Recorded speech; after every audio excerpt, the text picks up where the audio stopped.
তিনটি তেলাপোকা আর একজন কৃষকের গল্প। মজার একটা ইন্টারেস্টিং একটা গল্প আসলে আমার কাছে মনে হয়েছে। তো কৃষক তার ফার্মে কাম করা এমন সময় তিনটা তেলাপোকা তার কাছে আইছে। আইয়া পরে যে আমরা খুব ক্ষুধার্ত, তাই আমরা কিছু খাবার দেব। কৃষক তাই খুব দয়ালু আসলাম, তো তাই কিছু রুটি আর কিছু চিজ তারা খাইতে দিছেন। তো তারা চিজ আর রুটি খাইয়া তারা তৃপ্ত শান্ত ক্ষুধার্ত আছিল, ক্ষুধা নিবারণ হয়েছে।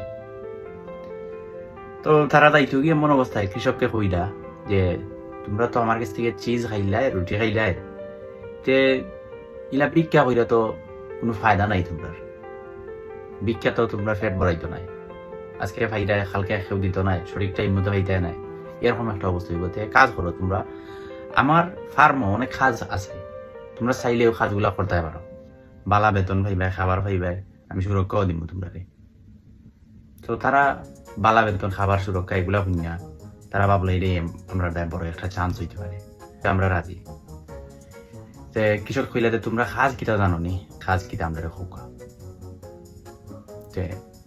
তখন কৃষকে কইলা 4টা কাজ তোমরা করতে দিব।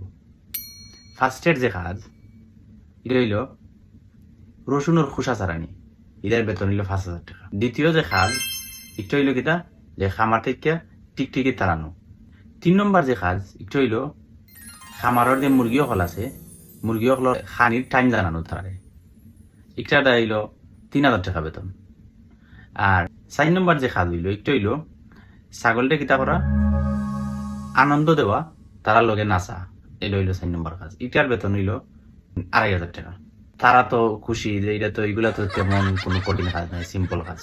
প্রথম যে তেলাপোকা হে কিতা করছে, হে কইছে যে আমি 5,000 টাকা বেতনের চাকরি নিবো, অর্থাৎ রসুনের খোসা ছাড়াই। আর 2 নম্বর তেলাপোকা হে একটা চিৎকার মারছে, মাইরা কইছে হে 5,000 টাকা নিছে কি, আমি 4,000 টাকাটা নিবো, আমার এটা কনফার্ম করো, অর্থাৎ আমি টিকটিকি তাড়াইমু খামার থেকে। 3 নম্বর তেলাপোকা হে আছিল একটু শান্ত বুদ্ধিমান। তো হে কিতা করছে, হে চিন্তা ভাবনা কইরা কইছে যে আমি একটা কাজ করবো, এটা হইল কিতা খামারের যে ছাগল হল আছে, ছাগলটা আনন্দ দেওয়া, ও কাজটা আমি করবো, এই জন্য আমার কমুক, কোনো সমস্যা নেই। যাই হোক, তখন কৃষকের মাথাতে একটা জিনিস আইছে যে এই তেলাপোকাটা তার খাদর দেয় এত সন্তুষ্ট, হে শান্ত, তার মধ্যে কোনো এরকম কোনো আগ্রহ নাই বেশি টাকাটা খরচ কইরা।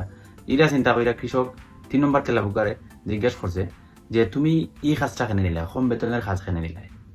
তখন 3 নম্বর তেলাপোকা হে এক্সপ্লেইন করে রলা যে রসুনের গন্ধ এটা তেলাপোকার শত্রু, খোসা ছাড়াইতে যাই, তাইলে এই যে রসুনের যে গন্ধটা এটা নিতাম পারতাম নাই, অর্থাৎ তেলাপোকা আমি মারা যাইব, মনে একটা অবস্থা হইব। আর টিকটিকি তাড়ানোর যে ব্যাপারটা এটা আরো ঝুঁকিপূর্ণ। কিভাবে? টিকটিকির প্রধান খাদ্য হইল তেলাপোকা। তো এরকম যদি আমি এই কাজটাও নেই, তাহলে টিকটিকির আমারে খাই লিব, তো এটাও আমি এই জন্য চুজ করি নাই। 3 নম্বর যে আর একটা কাজ যে মুরগি হলরে খানির সময় জানানি, এটা ওই ডেঞ্জারাস এখানে, কারণ হচ্ছে খানির সময় জানাইতে গিয়ে তারা সামনে যাইতে হইব, তেমন অবস্থায় তারা সামনে পাইয়ে আমার খাই দিব, সো একটাও করা দিত না। এই কারণে আমি 3টার মধ্যে একটাও চুজ করছি না, তারা করতে দিছি। আর 4 নম্বর যে কাজটা, অর্থাৎ ছাগলকে আনন্দ দেওয়া, এই কাজটা আমি করছি, কারণ ছাগলের খাবার তেলাপোকা নাই।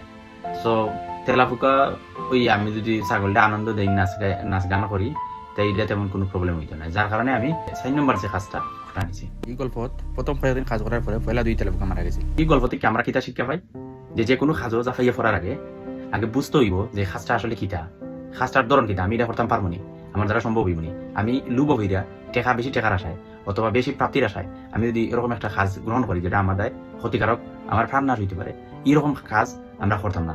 পরিণাম চিন্তা ভাবনা কইরা তারপরে আমরা করতাম যে একটা আমার দায় সহজ হয়।